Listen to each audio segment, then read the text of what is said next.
This is Aaron with the Soaring Road Trip. I just wanted to say hi, and yesterday I had a unique experience to be able to take these motorcycles out in January and ride up some hills and stuff.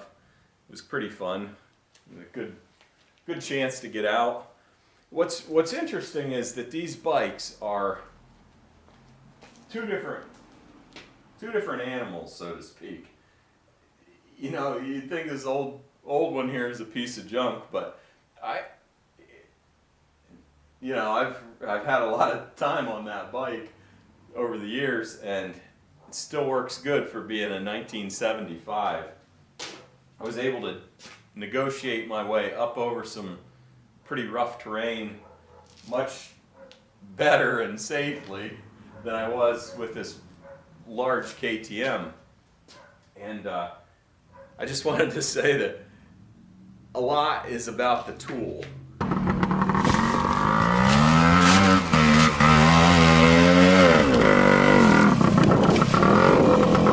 Works better without the camera.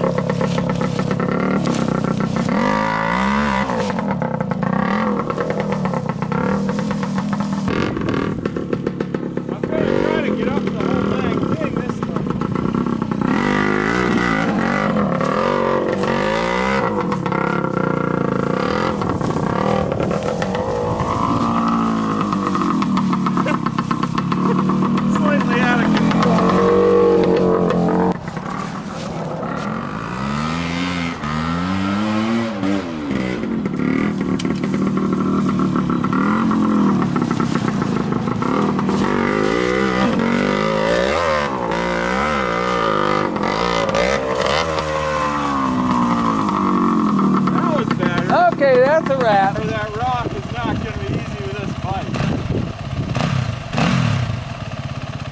Geared too high, still. What?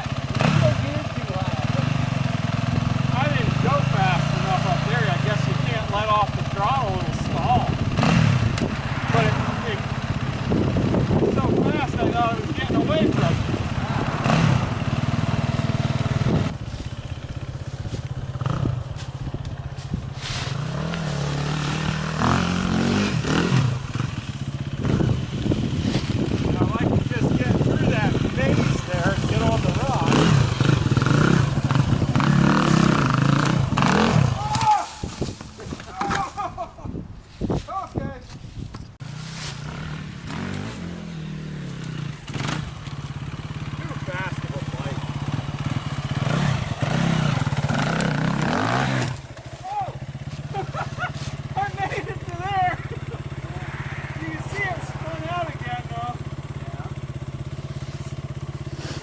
I wanted to tell you a little more about the motorcycles that I was riding yesterday, and also the connection to hang gliding that this has. And I think with the motorcycles, this is the TY 175 and this is the KTM 350, and I was trying to make a comparison between these two motorcycles. I was trying to compare these motorcycles with what their strengths and their weaknesses were on that particular set of trail. And it was difficult because, as you can see, this old motorcycle was quite capable of climbing up that rock and up those tight areas when I had a lot of trouble with the big motorcycle. This is a 175 and this one is a 350. It's geared a lot higher, even though I did gear it down from stock. I geared it down quite a bit, but it's still geared too high. It still sits too high for me, and there's nothing I can do about it. It's just not a trials bike. But neither of these bikes can do what those hang gliders can do that are sitting behind me here on the rack. This one is a Northwing Liberty size 158. That's the square footage of the wing. And the lower one is an Airborne Sting 175 square foot. you know, you can't accomplish the same thing with the motorcycles that you can with the hang gliders. But what I wanted to say about this is that with the hang gliders, it's such an unusual experience to be able to fly off of the mountain and fly around like a bird. And you can't do that with these motorcycles, but there is something that keeps you coming back for more. I mean, I think it's the exhilaration of riding these things that gives you, it's an extension of your body. It gives you the ability to do something that you couldn't do on your feet.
But you definitely need training to fly hang gliders. You don't just go out there and just attempt it. No, that's not something you want to do. It's you get yourself killed. So don't do that. Look up somebody that can give you some lessons. Start out the right way. Uh, it's cheaper than breaking bones and getting yourself hurt, maybe killed. Um, so anyhow, give it a shot if you're interested in flying. It's great. Enjoy.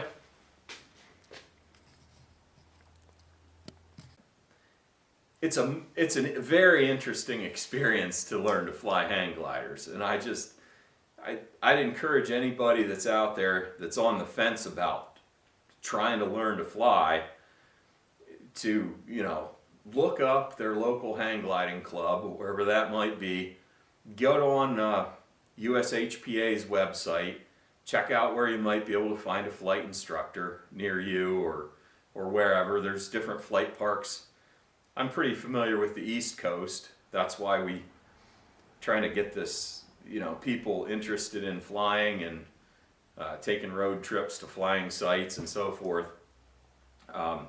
But there's flight parks around where you can go and meet up with an instructor, and if you can take a vacation, go there for a week and learn to fly. You at least get the beginning steps down, and then maybe go back another time.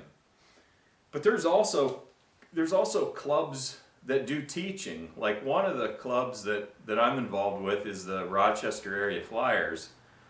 They actually have their own flight school for their club, and they teach, you know, 5 or 6 people a year, maybe 10 people on a good year. They teach them how to fly, and that helps sustain their club.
A totally different experience of launching and flying off of a mountain. But I would say that there are some similarities to the motorcycle riding. It's just the way that the glider controls, the way the G-forces feel when you're turning it, and a lot of your flying involves turning, whether it's, you know, you launch off the mountain, but then you're turning, looking for an area where you can find some lift to get into, to continue flying longer. Or sometimes you get into a thermal where the air is moving up, it's like bubbling up, the heated air, and you get into that and you turn and you spin around. It's really, that's a great feeling to do that.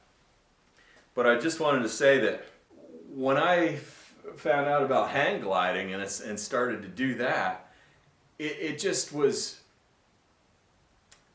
after I got past the beginning stages, I could tell it was a fit, because I could feel the similarities, and it keeps you coming back for more. And once you've ridden motorcycles, you know what I'm talking about. Once you've flown hang gliders and gotten up in the air and you're flying around like a bird, there's nothing like it. And you know, I'd encourage anybody that has a dream of flying to go pursue it, because it's really so attainable now. Light up. Light up. All right. Ready? Yep. Clear.